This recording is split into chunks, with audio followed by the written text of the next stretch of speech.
Buen día República Oriental del Uruguay. Me está haciendo algunas bromitas el micrófono. Damián, estoy conversando con el operador de la radio. ¿Sabés que ahora me abre y me dice que estoy sin micrófono? Y luego, cuando voy directamente a lo que es micrófono High Definition Audio Device, ahí, que ya está, ¿viste? El visto bueno, me lo da. Me lo da como micrófono habilitado.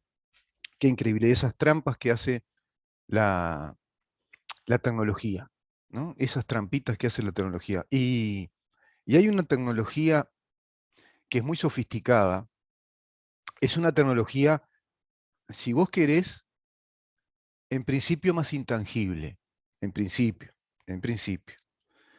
Cuando uno lee determinadas cosas, por ejemplo, en un texto legal, lees algo en la Constitución de la República, para ir a algo grande que todos podemos entender, pero podés leerlo en el Código Civil, en el Código Penal, en alguna ley concordante que acompaña a ese código y lo actualiza en aspectos determinados. Estamos hablando de nuestro orden jurídico, ¿no? El derecho. Aparentemente es intangible, vos lees cosas, incluso cuando uno preparaba exámenes, tenías que leer un fárrago de argumentos, de teorías jurídicas, de posiciones, algunas encontradas, las famosas dos bibliotecas en el derecho. Y bueno, te ibas evidentemente sumergiendo en las ciencias jurídicas. Y muchas cosas son intangibles, te resultan teóricas.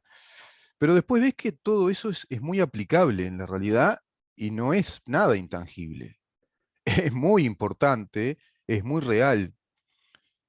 Y ese derecho es el que condiciona nuestras vidas, las determina, porque nos determina el marco de acción legal, el marco en el cual podemos actuar legalmente o ilegalmente, con las consecuencias que ello trae aparejado. Eso es un Estado de Derecho, si ese conjunto normativo responde a los preceptos de la Constitución. Es decir, que un Estado de Derecho es un Estado implícitamente constitucional. Por eso tenemos leyes que son inconstitucionales, es decir, que se pueden considerar que son inconstitucionales. No es que las tenemos porque sea necesario, no. Se han legislado leyes que están mal legisladas, que no responden a principios constitucionales, a preceptos de la Constitución, y por lo tanto se pueden declarar inconstitucionales. Esa inconstitucionalidad a nuestro derecho tiene una particularidad. Se puede plantear en un juicio como un recurso de parte del abogado, defensor o patrocinante de una de las partes en ese juicio, por ejemplo, penal, como está pasando ahora en Operación Océano, que se esgrimió el recurso de inconstitucionalidad para alguno de los imputados, y tiene un efecto suspensivo porque debe ir a la Suprema Corte de Justicia para que resuelva sobre ese recurso de inconstitucionalidad. Y te decía que tiene una particularidad porque se aplica concretamente al caso. Solo la declaración de inconstitucionalidad es, digamos, aplicable al caso concreto. Esa inconstitucionalidad puede ser reclamada fuera de un juicio, por personas que estén damnificadas por alguna ley, por ejemplo, y pueden presentar ese recurso por la vía directa. Lo puede hacer de oficio también la justicia, si ve que hay una inconstitucionalidad palmaria, y se plantea entonces esa acción del recurso de inconstitucionalidad siempre ante la Suprema Corte de Justicia.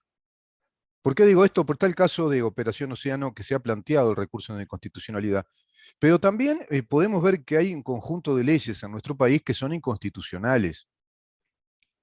Seguro que profundizando en el tema, las leyes que han creado las fiscalías de género, de acuerdo a nuestro orden jurídico, tanto el Código Penal como nuestra Constitución, son muy contradictorias respecto a ese orden jurídico. Pero cuán tangibles se hacen en la vida real, cuán peligrosamente tangibles se hacen en la vida real, porque dan lugar a muchísimos atropellos de otros derechos. Ha pasado ahora con este caso de la violación grupal del cordón, supuesta violación grupal en el cordón, de parte de 3 jóvenes, uno de ellos inclusive menor de edad. Una vez que salió del caso la fiscal anterior y la jueza anterior, bueno, toma este caso el fiscal Raúl Iglesias, todos ustedes ya lo conocen, ha salido en los medios, para algunos o algunas opiniones de nuestro país es un fiscal polémico, para otros no.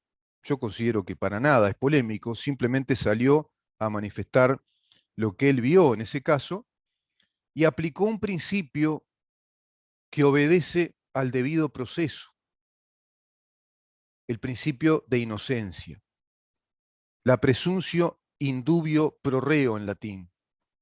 Es un viejo instituto que está establecido, por lo menos, desde el derecho romano, y que se lo consigna en la Carta Magna Libertatis en Inglaterra por el 1215, y que va a ser un principio rector del Estado de Derecho, de acuerdo a todas esas revoluciones modernas, y por supuesto incluido nuestro país a partir de la Constitución de 1830 en adelante, tenemos juicios que nos amparan con determinadas garantías y tienen un principio rector, la presunción de inocencia de todo imputado en un juicio penal.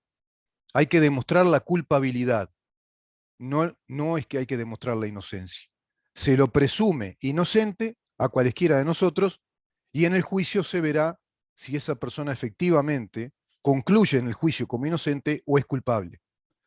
Eso es lo que restableció el fiscal Raúl Iglesias en cuanto a su disposición fiscal, su acusación, remitiendo a la jueza, y la jueza acepta entonces que la prisión preventiva pase a ser una prisión domiciliaria. ¿Por qué? Porque para él estas personas no revistan ninguna peligrosidad para con el juicio y no revistan ninguna peligrosidad para con la aparente víctima de esa violación grupal.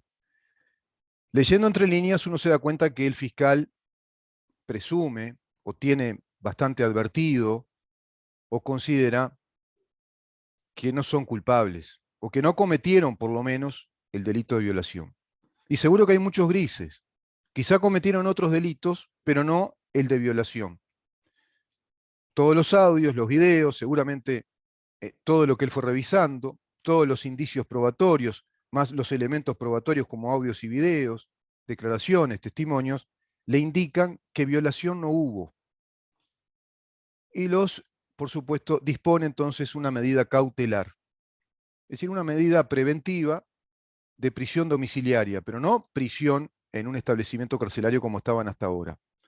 Porque la fiscal anterior, de acuerdo a esas actitudes, los presumía culpables.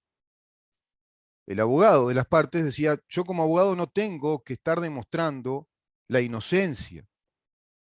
Es todo lo contrario. No tengo que estar demostrando que no son culpables. Tengo que estar demostrando en el juicio que son inocentes.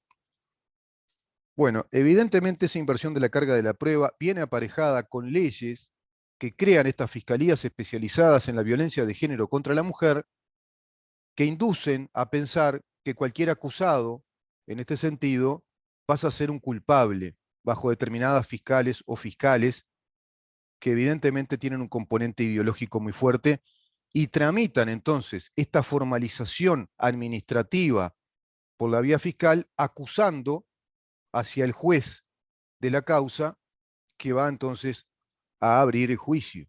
Y por lo general acá se va a un juicio abreviado, que ahí es lo que vendrá ahora, que siempre hablamos con el doctor Subía. El juicio abreviado implica que el fiscal toma las declaraciones y por lo general se negocia de parte del acusado la figura menor, la figura delictiva menos gravosa, la que tiene menos pena. O si no, directamente, si el acusado está convencido que él no cometió el delito y no cometió ninguno de los delitos posibles, directamente va a decir, no, yo no negocio nada porque no tengo nada que negociar, yo no voy a admitir un delito que no cometí. Y ahí sí se abre el juicio con mayores garantías. Yo creo que esto tiene que cambiar en el Uruguay. Es un aspecto que tiene que cambiar porque hay otras maneras de hacer los juicios y ya lo dice nuestra Constitución y lo establece el Código Penal. Claro, muchos dirán, pero lo que pasa ahora, Moyano, que cambió. Ahora tenemos un proceso acusatorio donde los fiscales tienen un protagonismo importante y se busca que los juicios sean lo más abreviados posibles.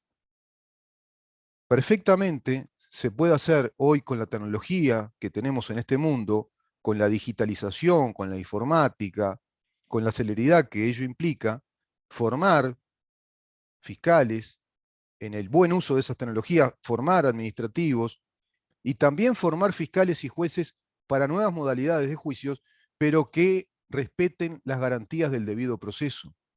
No tiene por qué formalizarse rápidamente una prisión preventiva sin semiplena prueba y sin que el juez abra la causa, porque recién cuando el juez abre la causa, así lo establece la Constitución, es cuando el juicio comienza. Lo anterior es un trámite administrativo. Cuando está en manos de fiscales un caso, no abrió todavía el juicio, no se abrió el juicio, no se formalizó un juicio a través de un auto de procesamiento. Evidentemente, esto tiene que ver con una gran industria, que es la industria ideológica del género. La industria ideológica del género es una de las grandes, digamos, filas o uno de los grandes componentes de esta hegemonía cultural que se impuso ya en el Uruguay también, como gran parte del mundo, que es una hegemonía cultural marxista que busca, a través de distintas vías, bueno, consagrarse como una revolución cultural definitiva y permanente que pase a ser ya no solo hegemónica, como lo va haciendo de alguna manera, sino directamente una dictadura cultural. Escuchaba hoy que hay acusados a algunos docentes porque emplean en carteleras de institutos docentes el lenguaje inclusivo entre ellos, el lenguaje con la E, del todes. Yo te diría una mala broma, ¿vistes? Del todes. Y evidentemente se dice de parte de las autoridades de la enseñanza que es inconveniente ese lenguaje inclusivo, que es el lenguaje inclusivo de género, porque nuestro idioma ya es inclusivo. El idioma español es inclusivo porque incluye con determinadas características los géneros femenino y masculino. Pero ese lenguaje inclusivo de género, que es un lenguaje ideológico, se lo quiere imponer. Y nuestra, inclusive universidad, académicos universitarios, consideran que el proyecto de una diputada de Cabildo Abierto que plantea que directamente el uso del lenguaje inclusivo sea penalizado, bueno, plantean que eso es una hegemonía cultural, lo que plantea la diputada de Cabildo Abierto, prácticamente como si fuera una actitud dictatorial, y que el lenguaje inclusivo se lo puede usar a través de la libertad de cátedra. Qué increíble, ¿no? El lenguaje inclusivo de género se lo puede usar a través de la libertad de cátedra, dicen universitarios uruguayos. ¿Cómo se confunden conceptos? La libertad de cátedra alude fundamentalmente al concepto del libre arbitrio, o si tú querés, el libre albedrío del docente en cuanto a la comprensión de las distintas corrientes de pensamiento científicos respecto a un hecho determinado que se pueda dictar en un aula universitaria. La libertad de cátedra implica que tal docente, en determinada materia, pueda enfatizar más en algunos aspectos que en otros de esa disciplina científica, o pueda enfatizar en la didáctica de ciertos aspectos más que en otros, seguramente sopesando un montón de cosas que no vienen a cuento ahora acá, plantearnos. Simplemente estoy manejando ejemplos. Quizá por temas de conveniencia, por la economía del curso, por motivos de tiempo y espacio. Y en cuanto a corrientes de opinión, muy visible se hace esto en las ciencias sociales, en el derecho, en las ciencias políticas, en la sociología, en las humanidades también. Bueno, la libertad de exponer distintas corrientes de opinión sobre, por ejemplo, un instituto jurídico, una manera de interpretar la sociedad, determinadas teorías o postulaciones o hipótesis en las ciencias sociales, determinadas teorías estéticas, de pronto, o interpretaciones de la historia en las humanidades. Pero nadie puede apelar a la libertad de cátedra queriendo enseñar derecho, dando, por ejemplo, no sé, una ideología determinada, y solo esa ideología. como si fuera una ciencia jurídica. Tendrá que abrir la cancha y mostrar las distintas teorías e ideologías que impregnan distintas corrientes de opinión en lo jurídico, por ejemplo, y así en otras materias. Pero tendrá que aplicar todo eso de acuerdo a las reglas del lenguaje. Tendrá que enseñar de acuerdo a las reglas morfológicas, sintácticas, semánticas del lenguaje aprobado por las academias del lenguaje, fundamentalmente por la Real Academia Española, que nos va compendiando en la dinámica que tiene el idioma, evidentemente que se va transformando todo el tiempo y se va adaptando a los usos, eso no cabe duda, pero tiene reglas morfológicas, sintácticas, lingüísticas, que hay que respetar porque si no sería un caos, sería muy inconveniente. Es como si en matemáticas se nos dijera que se van a aplicar ideologías de género y se empiezan a romper principios de análisis y cálculos matemáticos. Entonces, no tiene nada que ver con la libertad de cátedra hablar de una ideología de género aplicada al lenguaje.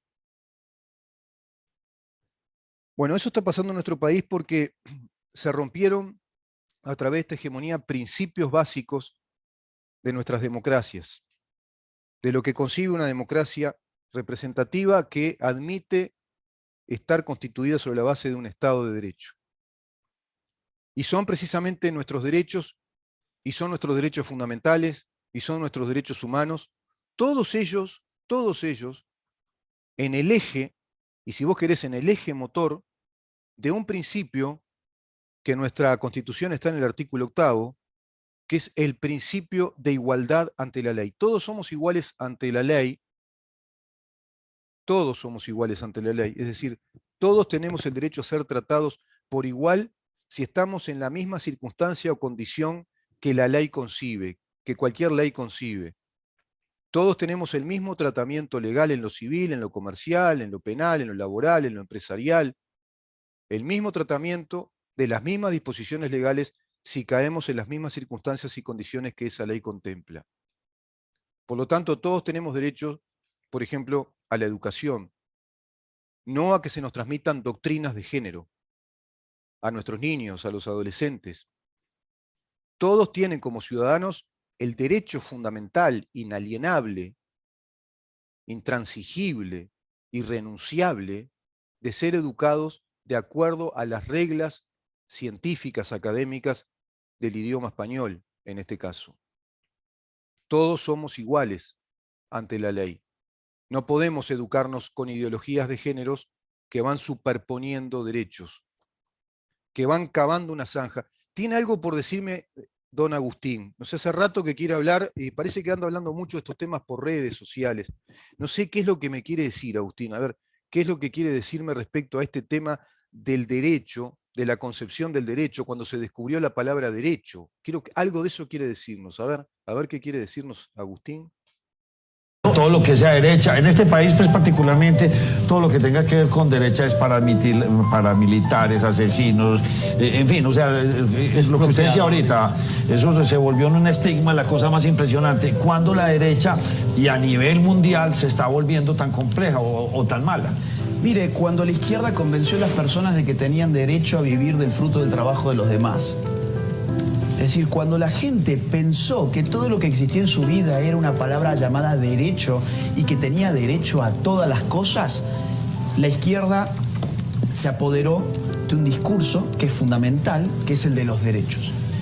Y empezó además a surcar, a trazar nuevos conflictos que ya ni siquiera eran económicos, ya ni siquiera eran el obrero y el patrón, el obrero y el empresario, el capitalista, no, empezaron a ser el hombre y la mujer, el homosexual y el heterosexual, empezaron a ser el padre y el hijo, el gordo y el flaco. Digo, en muchos lugares ahora se habla de gordofobia.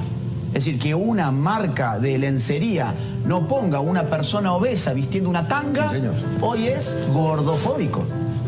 Sí, vos fíjate, empezaron a surcar en esa clave opresor-oprimido, empezaron a hacernos releer todas las relaciones sociales. El cura con el laico, opresor y oprimido. Empezaron a surcar. ¿Y esto fue pensado o esto se fue dando orgánicamente? No, fue esto reflexionado teóricamente. Fue pensado. ¿Y quién es esa gran cabeza? Bueno, filósofos muy conocidos en la academia. Uno de los más claros de todos es Ernesto Laclau, que va a escribir en el año 1985, o sea, antes de la caída del muro, un libro muy actual de filosofía política que se llama Hegemonía y Estrategia Socialista. Él, junto con su mujer Chantal Mouffe, dicen allí, miren, olvidémonos de seguir leyendo a la izquierda y sus luchas revolucionarias con el concepto de clase social. O sea, dejemos atrás el discurso economicista. Los obreros no van a hacer la revolución. Los obreros están aburguesados, algo que ya había visto en los 60 Herbert Marcuse.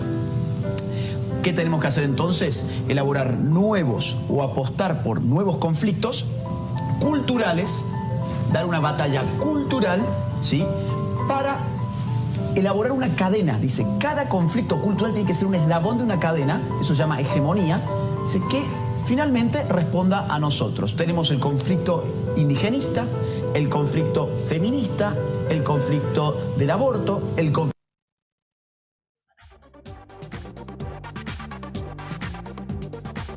Muy bien, muy bien. Eso nos dice don Agustín. Superponiendo derechos, crearon una zanja, ¿no? Cavaron una diferencia sobre el eje maniqueo, si vos querés, ese eje dualista de oprimido y opresor. El concepto de oprimido y opresor en la teoría clásica marxista es la del burgués con el obrero o del capitalista con el obrero. A eso se le llama el economicismo marxista clásico, que es la postulación de Carlos Marx y de Federico Engels. Marx, cuando escribe el Manifiesto Comunista, donde es una especie de libelo y de exhortación a la clase obrera a que asuma definitivamente su rol de conciencia de clase obrera, como si las clases sociales tuvieran que tener un estado de conciencia de clase y fueran atravesando distintas épocas o periodos de la historia, precisamente con esa conciencia de clase para llegar a la dominación del resto de las clases sociales. Eso es la lucha de clases que plantea Marx. Bueno, como eso cayó, colapsó, fracasó, la nueva izquierda, sobre todo los teóricos de fuste académico, de prestigio académico, quedaban recontrapegados y seguían hablando de lucha de clases, de la clase obrera, de la revolución proletaria, la dictadura del proletariado, del obrero oprimido por el capitalista, porque muchos se habían aburguesado. Incluso hay por ahí un comentario que plantea un teórico, yo no sé si es Antonio Escotado, cuando dice, si vas a buscar obreros hoy por hoy, los vas a encontrar de pronto en un yate, o de pronto ya siendo empresarios. Pero lo cierto es que ese discurso de clase sigue subyacente. No se renunció a ese discurso porque se iba a renunciar al basamento teórico fundamental, sino que se le superpuso, se le dio un envoltorio muy grande respecto a una retórica divisionista, una retórica de fractura, de división, en otros conflictos, en otros entuertos. Es decir, por ejemplo, en la ideología de género, el heterosexual con el homosexual y el heterosexual con el transexual, el gordo y el flaco, el negro y el blanco, el negro y el amarillo y el blanco, el adolescente y el adulto, padre y madre.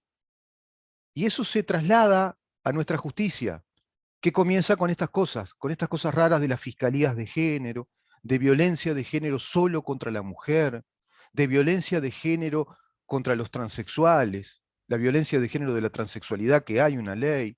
Se traslada, por ejemplo, a las leyes de cuotas. Ahora resulta que tienen que haber cuotas de participación, de integración, porque seas mujer, porque seas hombre, porque seas negro, blanco, narigón, o de nariz respingada, qué sé yo. Seguimos en esa locura. Cuotas de transexuales para ingresar a las oficinas públicas. Tenemos una ley en este país, ¿sabían ustedes? Donde el 1% es obligatorio que el 1% de los que integran cualquier oficina pública en nuestro país deban ser transexuales. Y se siguen reclamando, y en el mundo reclaman lobbies de esta industria hegemónica, porque es una gran industria hegemónica también de género, que va engrosando, te decía, esas filas del marxismo cultural que, como bien dice Agustín Laje, fue muy pensado, fue escrito, fue pergeniado teóricamente. Acá en América Latina, el gran teórico fue Ernesto Laclau y su mujer Mouffe. Pero hay un montón de teóricos, y hay teóricos en el mundo, que plantearon estas cosas, de esta lucha en cuanto a digamos, sometidos que deben emanciparse. Esa es la lógica.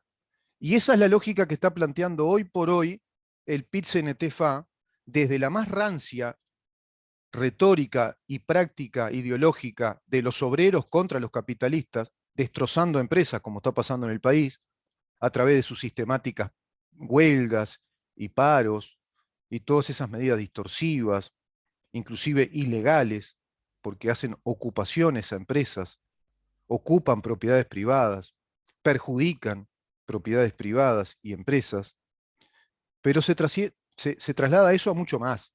Es decir, hay un hilo conductor en este divisionismo creado por esta hegemonía marxista, en esta retórica de los oprimidos y los opresores, que evidentemente es un relato, no obedece a la realidad.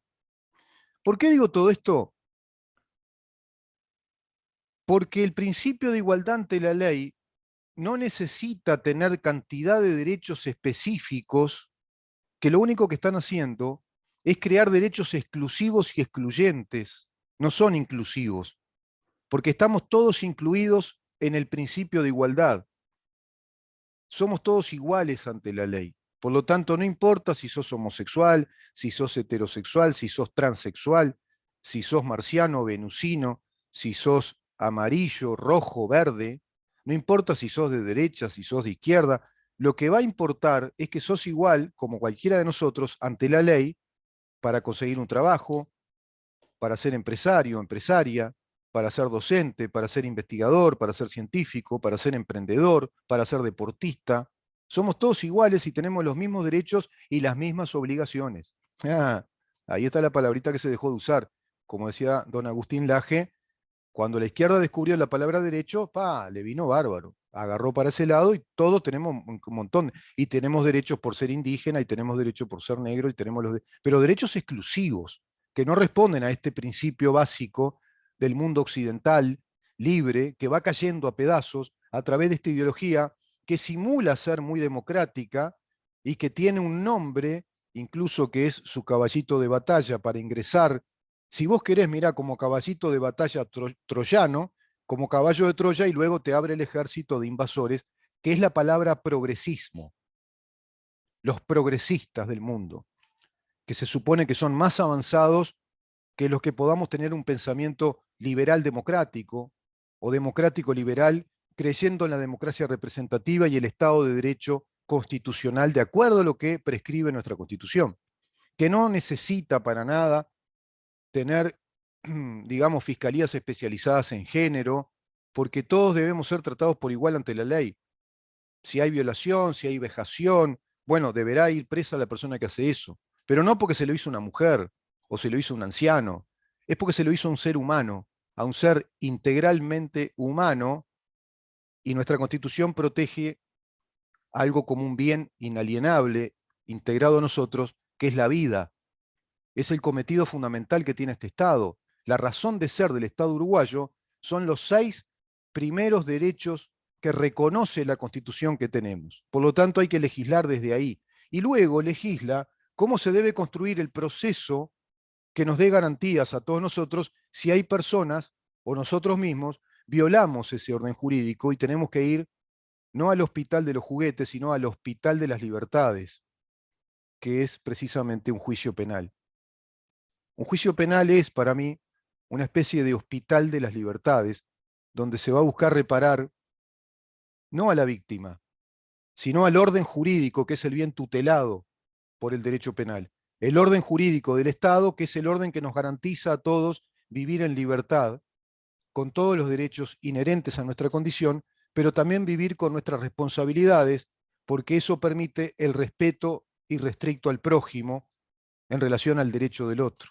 ¿Viste qué maravilloso sistema creado, tan racional? ¿Qué esfuerzo racional que hizo Occidente para tener esta joya, estas gemas que quieren destruir, que las quieren tirar al barro para hacer ingresar un montón de disparates ideológicos de derechos por doquier en ese abanico multicolor de derechos, que en verdad son, digamos que, izquierdos exclusivos, son izquierdos exclusivos y excluyentes del verdadero derecho de igualdad ante la ley.